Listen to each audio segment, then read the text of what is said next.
এই জায়গাগুলো দেখতেছেন, এটা কিন্তু খুব ভয়ঙ্কর জায়গা। এখানে সাপ, বিভিন্ন জাতীয় সাপ থাকার সম্ভাবনা। দেখেন কি বন জঙ্গলে, প্রচুর জঙ্গল, অথচ আহারে মানুষের জীবন। কিছু কিছু মানুষ এই বন জঙ্গলে এখানে এইসব জায়গাতে বসবাস করে থাকে। এখন অবশ্যই নাই, দেখছেন এগুলাতে থাকে। সামনে চোখে দেখছেন মানুষের জীবন। মানুষ আসলে বিদেশের মানুষের এই অবস্থা আর কি। দেখছেন এইগুলা সম্পূর্ণ এই ঘরগুলাতে মানুষ থাকে। এই কল দেখছেন, দুইটা কল। এই জঙ্গলগুলোতে এগুলাতে সাপ, বিভিন্ন জাতীয় সাপ থাকার সম্ভাবনা বেশি, অথচ এগুলাতে মানুষও থাকে।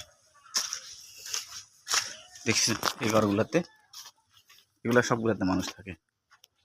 এখন নাই অবশ্যই, কিছুদিন পর যখন বৃষ্টি টিষ্টি হয় তখন এগুলাতে মানুষ থাকে। মানে জঙ্গল না, ঘরের ভিতর যেখানে কি অবস্থায়, সব জঙ্গলের ভিতর।